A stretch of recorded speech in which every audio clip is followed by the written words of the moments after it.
of you here this morning, and we're so pleased that Birmingham can host Just Money, and I believe that this is one of our important growing movements right now, and I'm really thrilled to have been asked to speak this morning. I've spent 4 days in London, three of them in Anglican Synod, because I go as an ecumenical guest and observer. I'm allowed to speak but not allowed to vote, and then actually on Thursday there was a really good, really positive gathering of interfaith leaders with King Charles at Lambeth Palace Library, and he actually called that meeting, and it was very reconciliatory, if that's a word, yeah, just great to be part of that. But it's lovely to be kind of back home in the West Midlands again. Just very quickly about myself, as Sarah's already said, I came into ministry in 1993. So actually, at the end of last month, I celebrated 30 years in ordained ministry. My background previous to that actually is an urban planner. And so I very much kind of think kind of in terms of socio-political and socio kind of economic dynamics, kind of in terms of demographics and the kind of working particularly of urban areas. And she's kind of explained some of the other stuff that I've done, so I won't kind of go into that. What I want to start with are some statistics, and I probably want to say that I'm going to focus a lot of what I've got to say, particularly around UK MEC, so UK minority ethnic communities and their experience. It is one view, it's an important lens, it's not the only lens, but I feel uniquely today that I can bring that perspective to you. And of course there's lots of work that's gone on through the pandemic and coming out of the pandemic, kind of around the disproportionate impact of the pandemic kind of on minority ethnic communities in the UK. Read the Lammy report, read the Fenton report and other reports, and you can pick so much of that up. And some of the statistics that kind of emerged out of the pandemic tell us this, that UK MEC communities were already 2.5 times more likely to be in relative poverty than their white counterparts, 2.2 times more likely to have an income more than 50% below the relative poverty line. Black households 4 times more likely to be behind in their rent or their mortgage payments. And UK MEC communities experiencing an increase in the cost of living 1.6 times more than their white counterparts. So in other words, actually, the cost of living crisis impacted us all, but disproportionately impacted particular communities. And of course, all of that means that those people often have less savings or no savings at all, and that of course means less resilience.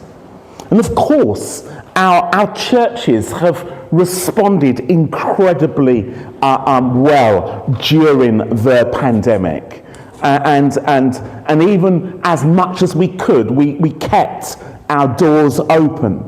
And immediately as we came out of the pandemic, we then came in to a cost of living crisis and inflation levels that we've not seen in this country for over 40 years. And suddenly in the last 2 or 3 years, we've had people literally having to make choices between putting food on the table or heating their homes. For a country that is 5th or 6th largest economy in the world, for me that is completely unacceptable, and we shouldn't sit down and accept that as the status quo. I've seen churches remobilise their volunteers, tired volunteers whose mental health was affected during the pandemic and yet have stepped up. Churches that have looked at the projects that they are doing and decided actually we're going to be much more focused. So it's been a great privilege for me to be part of the Church Works Warm Welcome campaign as a commissioner. Churches Together in England is a commissioner. And we've seen over 4,000 churches throughout the UK over the last couple of winters opening their church doors to those who are struggling to put food on the table, or to those actually who maybe need a warm space, but actually maybe just need some company. And that sense of belonging and family that our churches bring are so powerful right now. And we continue to deal with issues of social isolation and the mental health, particularly of our young people. My own congregation, we run 2 alternative education centres. And my phone, I'm chair of trustees of that school, and my phone is pinging all day with some of the needs that are kind of emerging in terms of safeguarding and mental health. While I'm here at the moment, the head teacher of one of our schools is taking one of our pupils shopping. We've released £200 of them because literally he had no clothes to wear. That is the kind of need that we're finding in our communities. And it's so important that we continue to address the causes. I'm really excited about some of the initiatives that are emerging. I'm going to talk about 2 or 3 initiatives in the black community that I'm really excited about. Banking services. The Pentecostal Credit Union was started in 1965 by a man called Carmel Jones. It actually is, I believe, the first credit union that was started in the UK. And it was started because in 1965, black people could not access credit facilities from their banks, or it was very difficult to do so. And so Carmel Jones, a pastor, set up this credit union in South London. And today, that credit union provides banking services for Pentecostals and others who need actually to have a bank account, who need a debit card and banking facilities to use. Not only are they doing that, but they are providing excellent financial advice to those who are their members. And they have recently launched something called Giftbox, which is about young people and children now saving for their future. These principles cannot remain the preserve of the middle classes. We want all communities to have access to good financial planning advice. And I'm proud to say that the Pentecostal Credit Union, led by Shane Bowles, who is the CEO, and his mother, Elaine Bowles, are doing some incredible work. Please check them out. And I know that JustMoney have worked closely with them. Here in this city, a wonderful couple called Nathan and Sabrina Dennis, as well as running a charity that work with young people who are on the margins of youth violence, have also set up a legacy planning and financial preparation roadshow. And they are inviting people in the community, and they're bringing in experts who have financial services advice to advise people on good money management. And that's really important because they are a reasonably young couple, and so they are attracting a young crowd. But actually what I'm hearing is it's transforming young people's thinking and millennial people's thinking in terms of the importance of their money management. I want to say to you this morning that in the black community, we are no longer happy to be just a victim, sitting there waiting for someone to come and solve our problems. We are up there, we are out there, and we are engaging. Amen. Birmingham Black Business Show is something that was launched recently. So powerful, showcasing great black businesses that are happening in our city right now. Lloyd's Banking Group, not the most ethical of banking groups, but even they have recognised that supporting black-owned businesses is important. A good friend of mine, Claudine Reid, from my hometown in Croydon, has been leading their engagement with black businesses, and black businesses are growing and flourishing in our city and across our nation. There are definite signs of hope, but we need so much more. And I think it's really important that we challenge ideology, political ideology, and we don't accept that what we have is what we need to stick with. I think we need to say the neoliberal project has failed. People are more than a means of production. Wealth is not being evenly distributed through people's hard work. You can work hard and still not be able to afford to heat your homes and put food on the table. That is not acceptable. The rich are hoarding wealth. And let's not blame migration. I've been listening to Stan Collymore this week, the ex-footballer, who's been speaking out and really just saying, don't blame kind of refugees. The government wasted £37 billion on PPE nonsense that we actually couldn't use. And no one has given an account for that misuse of money. Actually, we have a situation where social care needs to be provided, nursing needs to be provided, school teachers need to be provided, and we don't have enough people in this country to provide those needs. And so actually we do need migration. So I stand against the likes of Suella Braverman, who spread hate and seek to undermine our communities. I also say this, levelling up is a lie. There is no levelling up that's taking place. The north-south divide is more than it's ever been. So friends, we've got plenty of work to do. As Archbishop Desmond Tutu said, there comes a point where we need to stop pulling people out of the river. We need to go upstream and find out why they are falling in. It is definitely time that we go upstream.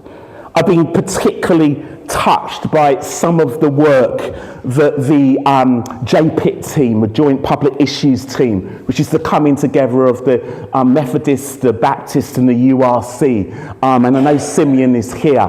I've been particularly touched by some of the work they have done about championing issues of structural injustice. Well, let's call it its biblical name, systemic sin, because that's actually what we are dealing with. And whether it's campaigning for the living wage, whether it's campaigning for the rights of refugees and asylum seekers, and I am so pleased this week for the Supreme Court result of this whole thing around the Rwanda plan, whether it's social housing, decent housing that everyone deserves as a right, good education for children and young people, and the desperate health inequalities that our communities face. It's really important that we are speaking out about some of these structural challenges.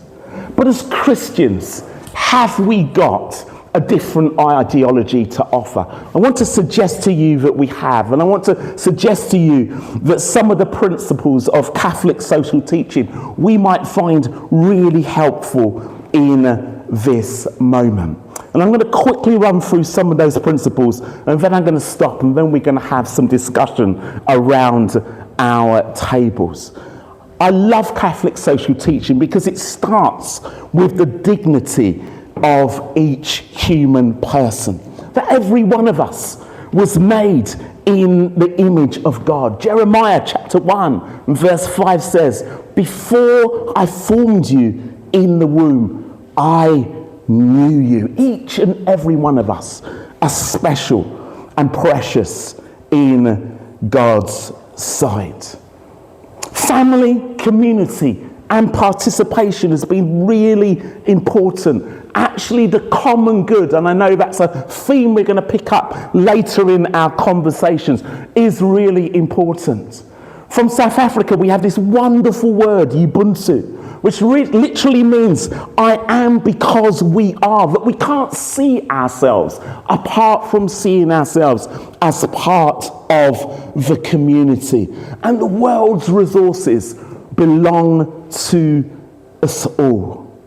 The dignity of work and the importance of the participation kind of in work. There's so many parables in the Bible, some of them quite disturbing actually, about the principle of work. But someone working hard and receiving a living wage that they can feed their family with is a principle worth fighting for in 2023. Rights and responsibilities. Human rights need to be protected, not watered down. But also individuals need to be encouraged that actually they do have individual responsibilities. And those two things in tension make sure that people's rights are upheld, but also they're encouraged to accept their responsibilities as responsible citizens. A preferential option for the poor. Luke 4 and verse 18 says that Jesus came to give good news to the poor, to bind up the brokenhearted, to proclaim liberty to the captives, and the opening of the prison door to those who are bound. The Bible leans towards the plight of the poor, and we must always remember that. And when we're reading the Bible, we're reading it through that lens. And then solidarity and economic justice being so important. Matthew 25 verse 40, it says this, "In truth I tell you, in so much as you did this to the least of these of mine, you did this to me." God has called us not to pass by on the other side, but be willing to roll up our sleeves and make a difference and stand in solidarity with those who are unjustly treated. Not drowning out their voices, but standing alongside them and being genuine allies. And then finally, of course, a care for God's creation. Everything we see around us, God has created, but he has given it to us to steward it, to look after it. I hope we can become good stewards, better stewards of God's creation, not only for our generation, but for future generations that will come. I hope those principles will form a basis of some of our conversation today.